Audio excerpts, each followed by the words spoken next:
Welcome to the Golf Fitness Bomb Squad. I'm your host, Chris Finn, and ladies and gentlemen, couple first-timers here. In this episode, number one, we've had top 50 instructors. We've had some of the most famous instructors on. Never, ever have I recorded a podcast on a Thursday. But for this guest, we're making an exception. And also, this is also the most nervous I've ever been because I have he was such a good producer, ladies and gentlemen, that he's now a co-host.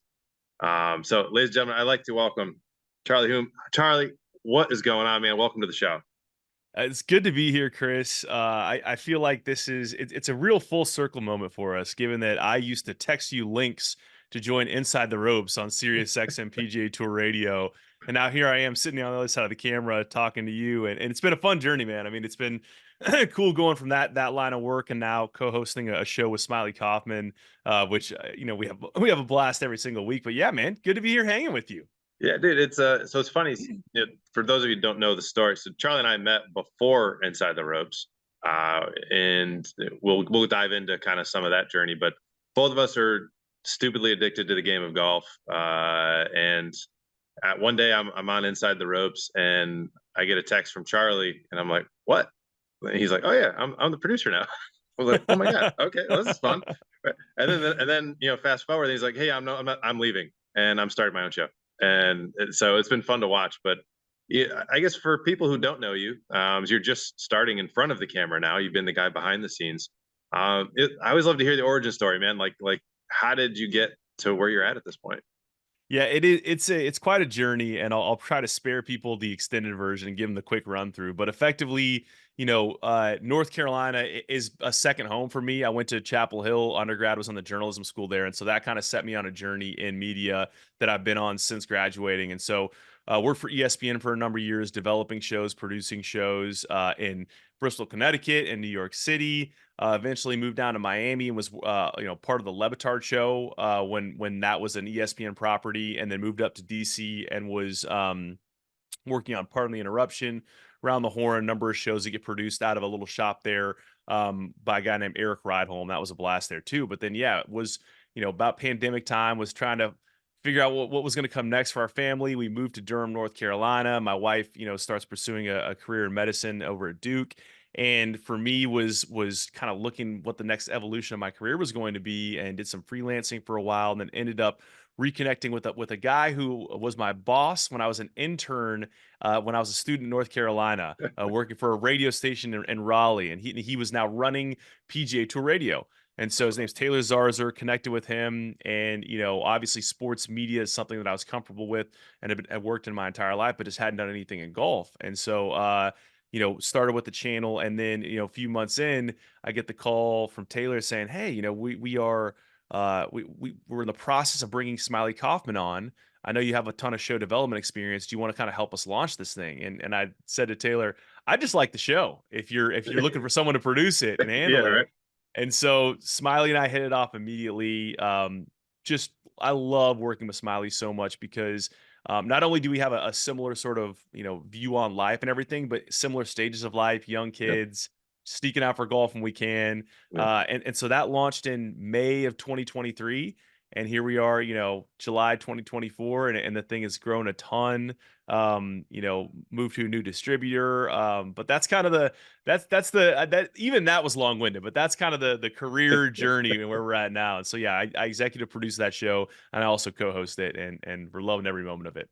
That's awesome, man. Yeah, and I want to dive into, because I think there's so many kind of behind the scenes things that a lot of listeners right now have no idea go on at the different tournaments. You're traveling out to tournaments and stuff, and but before we get there, let's talk about golf, because you've also had some physical stuff go on just in your own golf journey. So let's talk about that. We've had some injuries. You come to the facility. So talk a little bit about, I guess I'd love to hear, just because your story is very similar to so many other people's stories. Dealing with an injury and kind of what that was like, and then kind of getting over it, and the sort of things that you've learned along the way.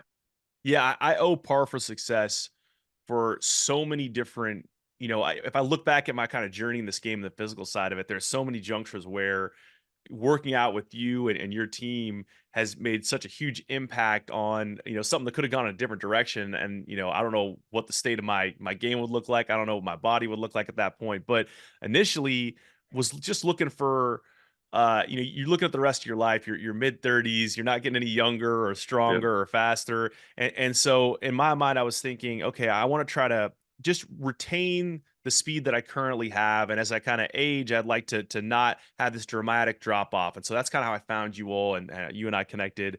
And so initially it was just working with Bobby on, hip mobility and things like that, and stuff that, by the way, is so simple.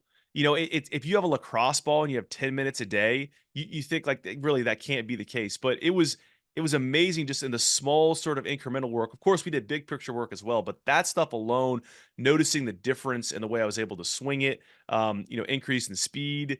I'm out at Hope Valley, as you know, and there were guys just, wait, what's changed, Charlie? What are you like? How are you hitting it so much You further take now? you taking steroids, Charlie? What's going on? It's like, you know what? Steroids are a little expensive for me, so instead Yeah. I'm doing Par for Success. But Yeah.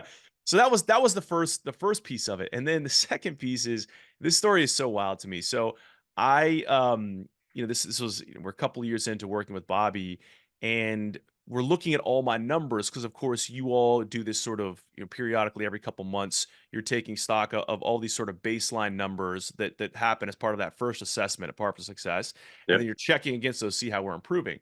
And so Bobby saying, man, doesn't make any sense because all of your strength numbers, especially your lower half numbers, are increasing a ton, but we're not only are we not gaining swing speed, we're losing swing speed. And we're trying to kind of figure this puzzle out. So Yeah. eventually Bobby has me take one of those swing speed sticks and Yeah. split it up arm to arm. And so left arm, and I'm right side dominant, right? Yeah. So I'm thinking, okay, I'm going to swing faster to the right. So I'm swinging the left at like 114, 115. Switch to my right, I'm swinging at 99. Whoa, Oopsies. big Bingo. red flag here. Yeah. What's going on? So we're trying to figure this thing out, and I get connected to some people at Duke and do some tests, and sure enough, I find out I have two herniated discs in my neck and my Yeah. spine, and a bone spur in the same sort of location at that C5 through C7 location that Yeah. needs to be addressed like immediately. And Right. so went in, a couple months after. I had delayed it till after golf season because I'm a crazy Well, of person. course. Yeah. Yeah. Makes sense. Doesn't sound crazy to me. Makes totally rational sense. And then got the surgery, I guess last October now, took a few months off. And then in coming back, went right back to Par for Success with working with John. And Yeah. that rehab piece was so huge and kind of getting that strength and speed back. And I feel better than I did before. So yeah, it is funny, like that piece of the journey of just how many spots where I could have been way off the rails, and from a Yeah. physical sense and a golf sense, and working with y'all has been huge for me. Well, it's funny because I think it's literally the first time in a decade, 15,000, like over 15,000 people. It's the first time in a decade where basically looking at speed training as a diagnostic of, hey, there's something asymmetrical here.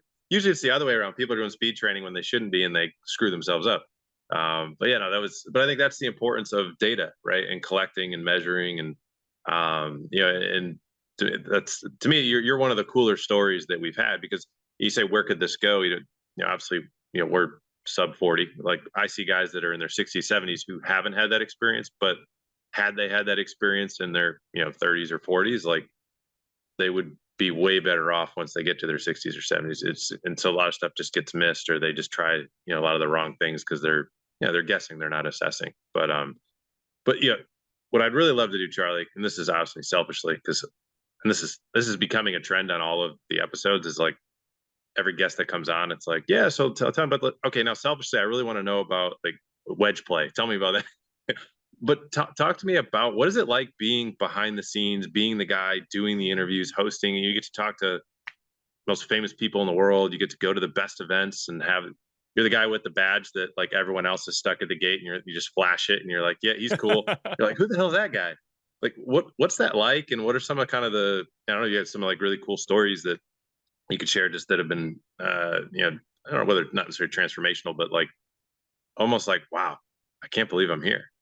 Yeah, it is. I wake up every day just feeling really blessed to be able to do this job and to have found this sort of opportunity, after looking for a while and trying to, figure out what the next evolution of my career was going to be. And so I think about this from two ends. The first is that I was really fortunate growing up to be in a golf family, big air Yeah, quotes. And just like my dad or my granddad and my dad both just spent a ton of time introducing me to the game, taking me to some really, really cool places and having exposure early on that even though I was dumb enough to not pursue golf, competitively when I was younger, I wanted to play baseball and tennis and all these other things that I had that love from a very early age and was swinging a club as soon as I could stand up. And, yeah, it's something that made a huge impact on me. It's something I want to pass on to my son. And, so there's that piece of it, right? And then when you're kind of coming around and you're getting to the place in your career where you're looking for something and you have that love, that innate love from day one, and you find yourself in a situation like this, it makes it all the the more richer, I would say. And yeah, I think that it's the places are really it's so funny because like the places are amazing. Like even this past year too have gone to the Masters and done stuff there with Smiley, going to Valhalla and having a deal with T-Mobile where you're kind of right there on site on the 10th hole. The US Open. US Open was amazing in a number of ways. We're at the Pinecrest Inn, which you and I yeah. know from making Yeah. golf trips down there. We're sitting on a porch with Dan Hicks from NBC, and he's introducing our show. That's And then awesome. and then we're doing silly stuff like shows on the pool deck at Pinehurst, all this Yeah. formal stuff. And we got like the little fountain going on behind us, things like that where you kind of just pinch yourself and you're like, man, this is amazing. Earlier this year, we got to play Spyglass Hill the day after they used it for the tournament at the AT&T Pro Am. Oh So wow. Smiley played as a pro and I played as an am. We still had all the tournament signage up, the same Yeah. pin placements, everything was unbelievable. Those things are super cool. That having So been said, I gotta know what'd you shoot? I think I shot 78 at Spy, which I will tell Wow, you, like that's solid, dude. very solid because Yeah, that place. So and this is another detour, but I grew up in Fresno, California. yeah, I played a lot on the Central Coast and in that sort of Carmel, Pebble Beach area, and that place has had my number forever. And yeah, so when we were putting together this bit, and it came to be that we were going to play Spy, I'm thinking to myself, man, this is going to be so bad. My first round on camera for the Smiley Show, and I'm going to shoot no less than 1 million. And then yeah. we got out there and we got it around pretty good. And That's awesome. it's a video you can see on our YouTube page of the Smiley Show. We have a little playlist for Pebble Beach. We played Yeah, we played the next day at Pacific Grove, the day they canceled the tournament because the winds were 60 miles an hour. We oh wow, played in yeah. that, so that was amazing. Jeez. So what But was the difference? Just for, and I'm going to continue on this sure, detour. One yeah. more for people listening who've never played in tour conditions. Like, what is that like? Like to be able to when when you stand up there, like play at Whole Valley, you got like member conditions, right? Anyone belongs to a course, you have like your member conditions. What is it like in tour conditions? What are some of the biggest differences that you noticed? I think it's interesting because I think it's the conditioning of the course. Like obviously they're going to have I mean, and that one's almost an obvious one. It's like you turn on the TV for any sort of tour event, and you can see Yeah, the they're way perfect. it's perfect. And I would even say too that you almost have to put a little bit of an asterisk around that pro am event because they can't just cater to the pros. They have the amateurs out there too. That's fair. The Yeah, the pro am has been traditionally a place that has like 6 hour rounds and people, it drives them nuts. So in the yeah, shift they've had to a smaller field and trying to make it an elevated event, they are definitely I mean, anytime you're playing Spy, the challenge of that course is how narrow it is, and mhm, some of the hazards that come into play. But the greens themselves, it's a week where they're still relatively soft. I just thought the thing that blew me away the most about that experience was, if you ever put it on Poana, it's mhm, a bumpy surface, it's a yeah, weird surface, it's an unpredictable surface.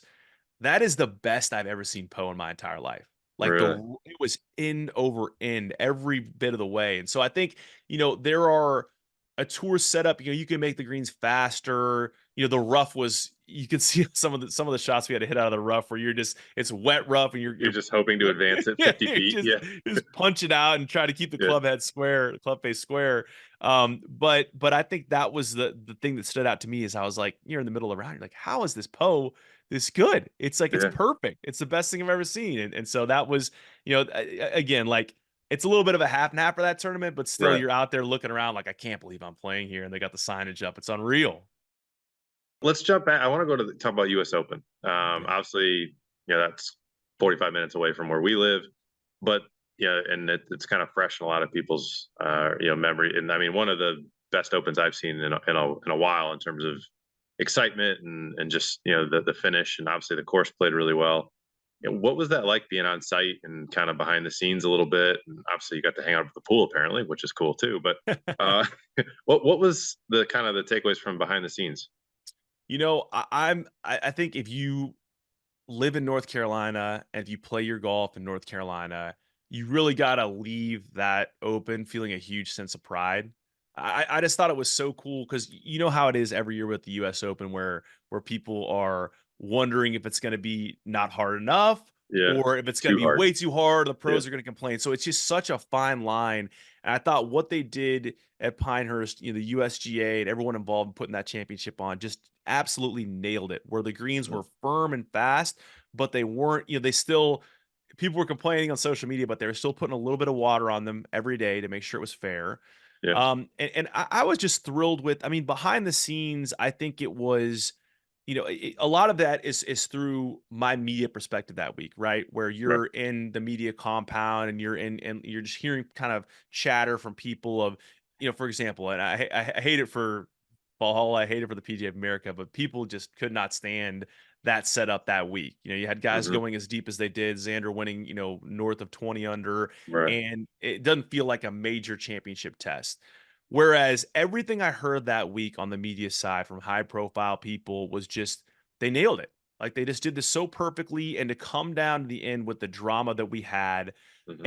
and that was the coolest part too, is talking to Smiley about this, where he was with Rory's group, and he did such a good job of painting this picture on the telecast of it felt like a real match play scenario where Rory is waiting on shots and looking over to see what Bryson's doing behind him to Hmm. know what he needs to do to keep the pace or gain Yeah. strokes and to me, I just felt like that was just pure drama. And for our national open, I don't think it could have been any better, coming down. And then the back end of Bryson hitting bunker shots with Johnson Wagner on live from. I mean, the whole thing was just delightful. Yeah. That was so cool. And I think having played Pinehurst, obviously, what did you notice as some of the differences? I'm curious. I was down there, I guess Wednesday, and then actually was pretty cool. Carl from ITR Paulson, I had my son down with me. He let my son go up and sit in the booth with him on the range as they were hitting balls, and he got to listen to the show. And so he got a little bit of the backside kind of point of view of things. But I'm curious what you thought of the conditioning and how it was or wasn't different. Obviously the tees were in new places that necessarily they hadn't been for the average amateur if they played it before. But having with Smylie on the course and walking it, and obviously you had more access than the average person. What did you take away as kind of some of the changes or differences for any maybe a lot of people who maybe have played number two before? Yeah, love that CP hooked up your son. He is the best. Huge Carl He's the Paulson best. fan. That's so cool. I think for me, it was a couple of things that weren't necessarily obvious because I think that's the beauty of Donald Ross courses, where the test is always pretty consistent. I think that you can always speed up the greens, you can always firm up the greens, and that's exactly what they did for this U.S. Open, as they do at any U.S. Open, right? And then of course push the tees back. I think if you look at some of those native areas, they grew up a lot of those grasses. But I think that the key thing there, and there was some debate about whether or not this was the right play, was that they didn't do it in an exaggerated way. So the whole thing was just a native, like covered in native grasses, right? Right. You still had that sort of sandy waste area element, and I think some players felt like, this is so dumb. You could hit a ball over there and you could be completely fine, or you could be totally hosed. I Yeah. love that as a member of the media and as a viewer. I think that there is something so interesting about, I think it was Bryson on Sunday who lost a little bit of accuracy off the tee. And every time he pushed one off the tee or pulled one, there's like 5 to 6 seconds of drama because you see where it's going, Yeah. where it's going to land, and you have the camera trained on that ball as it's playing plinko through a sea of native Yep. grasses and bumping in and around. And then where's it gonna stop? And big exhale. He got a good lie Yeah. there. Oh my goodness. He's gonna have to punch out backwards because he's right up against a clump of grass. Yeah. To me, I thought that they again, straddled that line perfectly to create drama for the viewer and excitement. It was still, you could get a bad lie over there, but you could have a chance out of there, and you still would have to hit a really good shot. But I think to me that was it was just, playing it a couple months earlier when the grass hadn't fully grown in, and you could still kind of hit it in those areas and be Yeah, okay. It was that got a lot more treacherous, and then of course the speed and the firmness, and that almost borders on links golf, where you have to pay attention to two things. What's the ball going to do in the air, and what's the ball going to do when it gets on the on the ground. ground. Yeah. And I thought it was phenomenally well done. So yeah, what I'd love to do is I'd love to hear kind of from I guess from a, a golfer. You're obviously a golfer perspective, but also the media perspective. Obviously with what you and Smylie do together, and obviously, producing, the XM radio for so long on PJ Tour. What's one of the coolest stories that you can share of kind of getting to whether meet or converse with a player, that maybe it was even off air, right? But like one of the coolest moments that you've had. Yeah, I think that's kind of the fun part about what we do, right? Is you're gonna like you run into like, oh my god, I'm getting to interview, you know, so and so, and you kind of have to like put your fandom away a little bit, but it's still there. What's one of the kind of the coolest stories that you have, or experiences you've had there? Yeah, I mean, I think that there are so many, and so I'll list a few kind of small ones. I'll never forget. I think it was either Tuesday or Wednesday at Augusta, this year, where Smiley hit me up and said, "Hey, like, let's go walk the course together. Let's look at yardage books." He still had his yardage book from 2016 when he played in the Oh wow, final round with Jordan Spieth, so he had yeah, that and the updated one. And so we're walking down to and waving at Ludwig Oberg, and he comes over and yeah, says what's up to us, and yeah, he was on our show the few months before, and I was making a joke with him about having the same putter. We're putter brothers, and he was yeah, laughing about that. And then we're running into Steven Yeager, I think, on like 4 or 5, and we just picked him to win Houston, and so we're having a good laugh about that. And so those sorts of access points are definitely very, very cool. But I'll say this is that the moments that I've pinched myself the most on this show have been when I'm not even really involved other than a producer. It's when I'm a fly on the wall, sitting in on these full length recordings with Smiley and these tour pros, and just soaking in knowledge. And I think yeah. that, the JT episode, the first episode we ever did, I'm sitting in there just rolling laughing at all the stories JC's telling, and I'm thinking, man, this is going to be a really cool show. Like, this is Yeah. going to be something, you can just tell right away. But then we've had others, like, I'll never forget the Victor Hovland episode after this is on the heels of, the Europeans winning the Ryder Cup at Rome, and Victor, winning the FedEx Cup. And just the depth they went into on the golf swing, on the short game, just and I'm sitting here like with a notepad, But just nope. just writing stuff down. Yeah, Like, this is so good. And it's really every guest we have on, that's, I think, is the cool thing about Smiley having played and won at the highest level, is that they're willing to go there with him. And right. so sitting in on that, there's just so many nuggets you can gain that, it's almost like a better version of what we all do, which is go on YouTube and Yeah, look up swing thoughts and try to figure stuff out. It's like, exactly. I'm But just you sitting actually here have to, an authority figure who knows what the hell he's talking about. yeah. Yeah, Yeah, and they're just giving you all these things you can go and take out and try out on the driving range when you're playing. So I think those, for me, those moments, with a bunch of high profile guys, Max Homa, Ludwig, Jordan Spieth, it's Akshay Bhatia. Just, yeah. there's so many guys where I'm like, man, I'm gonna go borrow that. I'm gonna go try that out. Awesome. So what's the future look like for the show with you guys? Like, what's your guys, for people, and obviously we'll put it in the show notes, all the links to the show, because if you're not listening to it, you're missing out big time. But and clearly we've already listed like 5 episodes you guys need to go check out. But I mean, what's kind of the vision of the show kind of going forward? And obviously, the last year plus has been, really cool in terms of the depth that you guys are diving into stuff. And I'm not gonna lie, I kind of get a notebook too when I listen. But what's kind of is that going to be kind of the tone continuing? Is it evolving as you guys are going? Where do you guys see it going?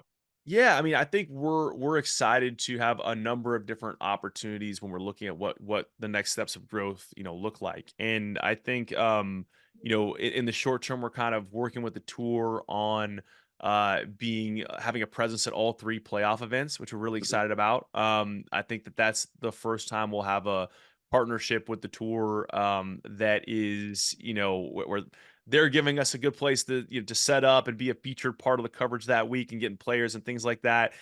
So thrilled, with that, and hoping that maybe that's something that's a more consistent feature of our coverage next year. It's at other signature events, and then I think that we discussed a little bit earlier the whole Spyglass Hill Pacific Grove bit. We'd really love to spend some time this fall doing more content on the golf course. I think that Mhm. it's just so interesting how people have taken to that. Nobody's doing it better from a pro perspective than Bryson DeChambeau right now. Yeah. And just giving an insight to that part of the game, but also introducing you to new personalities or helping you get to know someone more who you're already familiar with. So those are really, I think, the places where we see the highest value return is continuing to expand what we're doing in a topical sense with more partnerships and higher profile partnerships, but also doing stuff in the lane of us directly to viewer listener of Yeah. we're kind of sharing our lives with you. You're hanging out with us on a golf course. I think those are our 2 kind of highest value places we like to grow as we kind of continue down the road here.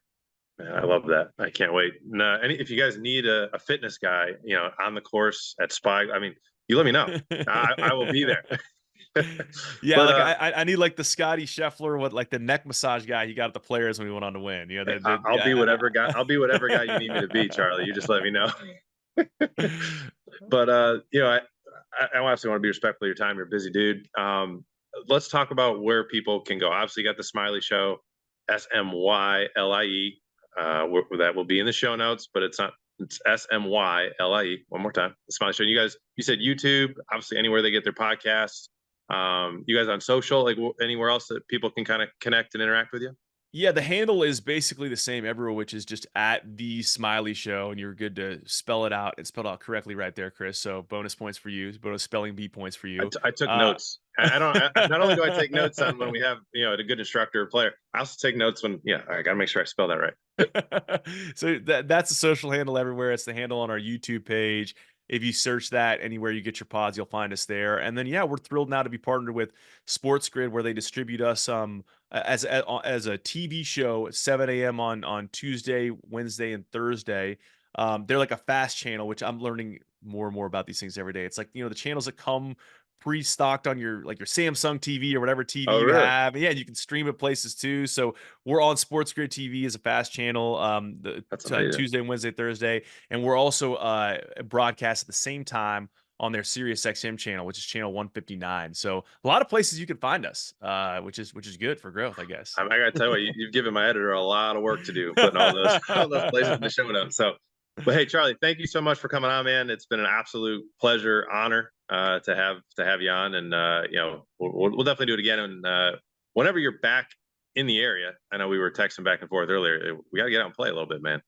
I know I think I sent you like an essay on my schedule the next month. You And did, you're like, yeah. oh, let's Yeah, it was like, well, I'm here for like 3 hours, and then like, all right, well, maybe we can get three holes get in. 9 in. Yeah. Yeah. We will do So, it. Appreciate you having me, Chris. Love being on. We'll love to do it again soon. And we will definitely tee it when I'm past the FedEx Cup playoff chaos. amen, brother. Hey guys, thanks so much for hanging out with us today. Hopefully you enjoyed that, and definitely go check out Charlie and Smylie, the Smylie Show, everywhere. YouTube, podcasts, TV. I mean, literally, if you can't find them, you're just not looking. So thanks again, guys. Hopefully we diffused a few myths about particularly I think paying attention to Charlie's story. Measuring, assessing, don't guess. You can actually prevent a lot of stuff that could go really, really bad. So thanks for hanging out with us, and we'll catch you on the next episode.